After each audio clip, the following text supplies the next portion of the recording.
जय Shri Shyam to all the student. बच्चों, ये वीडियो स्ट्रिक्टली सिर्फ उन्हीं स्टूडेंट्स के लिए है जो सितंबर 26 में अपना सीए फाउंडेशन पास करना चाहते हैं। जो बच्चा इतना सीरियस नहीं है अटेम्प्ट को लेके, वो वीडियो को बिल्कुल स्किप कर सकता है। अपना टाइम वेस्ट करने की जरूरत नहीं है। यहाँ पे मैं इंस्टीट्यूट की कुछ साइलेंट वार्निंग्स आपको बताना चाहूंगी, जो आप लोग स्किप कर देते हो, मिस कर देते हो, पर मेरी ड्यूटी बनती है बताना। जिनको अगर आपने माइंड में रखा, जैसे मैं आपको स्ट्रैटेजी बताऊंगी, अगर वैसी फॉलो की तो आप सितंबर में एग्जाम पास कर लोगे। पर मेन बस यही है कि आपको वीडियो को एंड तक देखना पड़ेगा। ठीक है, तो आपको पता ही है मई अटेम्प्ट में कितने बच्चों ने एग्जाम दिया था, पता है क्या? मई एग्जाम में 90,000 स्टूडेंट्स ने एग्जाम दिया था, लेकिन पास हुए थे सिर्फ 18,000। मतलब मोटा मोटा सिर्फ और सिर्फ 20% बच्चा ही पास हुआ था। मतलब ये वाला पिक्चर तो किसी ने सोचा ही नहीं है ना। 72,000 बच्चे फेल हो गए थे। आप मान के चलो कि 100 बच्चों में से सिर्फ 20 बच्चे पास हुए हैं। 80% बच्चा फेल हो गया है। क्या रीजन था, वो सारी चीजें बताऊंगी, और कैसे आप इस 20% कैटेगरी में आ सकते हो ना, वो भी मैं आपको बताने वाली हूँ। तो सबसे पहले आप मेरी बात देखो। आईसीआई ऐसा जोर जोर से चिल्ला के अनाउंसमेंट निकाल के नहीं बोलता है, बट कुछ बातें हैं जो हम लास्ट के 2-3 चीज अटेम्प्ट से देख सकते हैं और एनालाइज कर सकते हैं। पहली चीज, चेकिंग हो गई है स्ट्रिक्ट, टाइट चेकिंग हो रही है। बिल्कुल आप अपने सीनियर से पता कर सकते हो।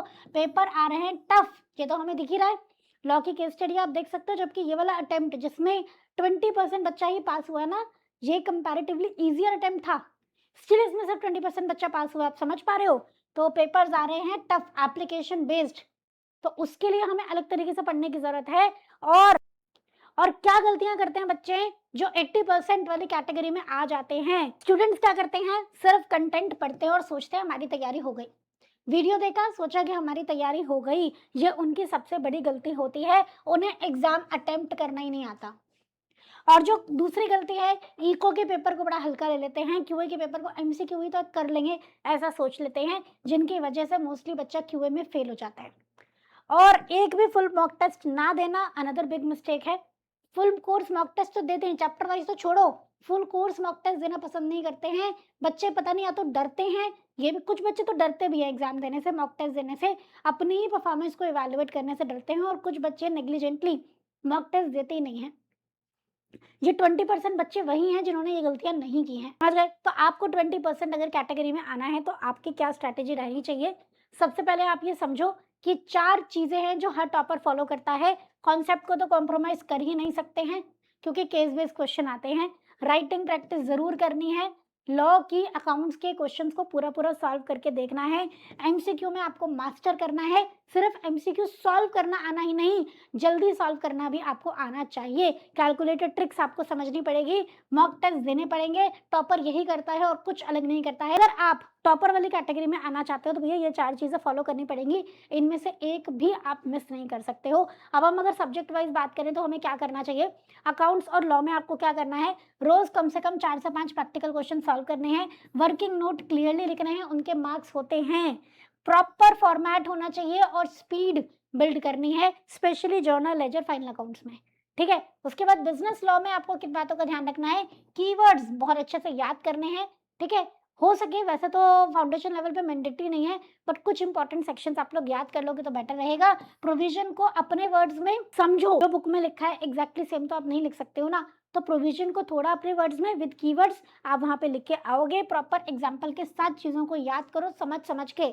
मॉड्यूल में जितने भी एग्जाम्पल है आप उन्हें अच्छे से करके जाओगे, क्योंकि उन्हीं में से ही नए क्वेश्चन बनते हैं। ठीक है, केस स्टडीज क्वेश्चन की आपको प्रैक्टिस करनी पड़ेगी, चैप्टर वाइज टेस्ट देने पड़ेंगे। करना है जैसे क्वांट है, लॉजिकल रीजनिंग, स्टैट्स है, तो फॉर्मूले के पहले चीट शीट बना लो, डेली उसको रिवाइज करो, टाइमर लगा के एमसीक्यू सॉल्व करो। ठीक है, सही भी होने चाहिए, और ऑब्वियसली पहली प्रेफरेंस है कि सही होने चाहिए, पर स्पीड का भी आप ध्यान रखेंगे।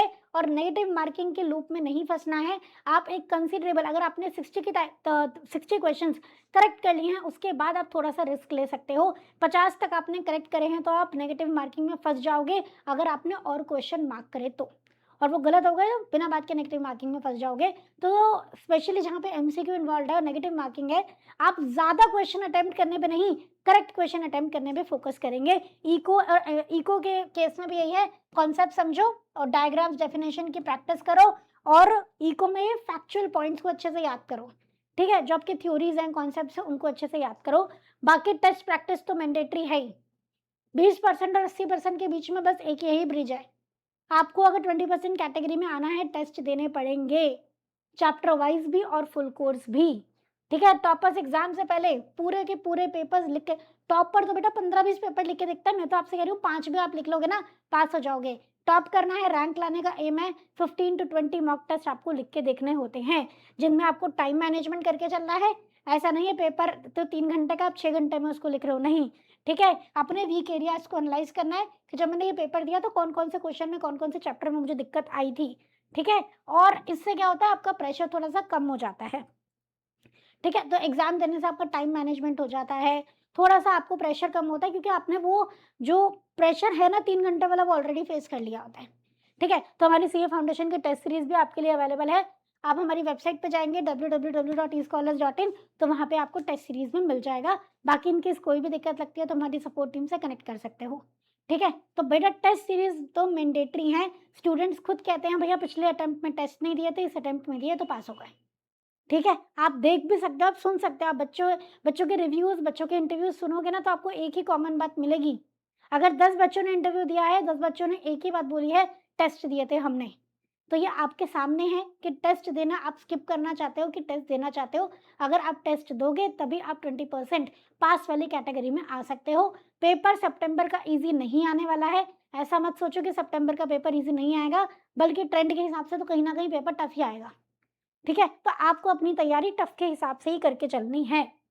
क्लियर है? तो आप अगर अपना अटेम्प्ट वेस्ट नहीं करना चाहते हो और पासिंग क्राइटेरिया में आना चाहते हो, पासिंग वाली कैटेगरी में, तो टेस्ट ज़रूर देंगे। ठीक है? कोई भी आपको इश्यू लगता है तो हमारी सपोर्ट टीम से कनेक्ट कर सकते हो ऑन 8888080402।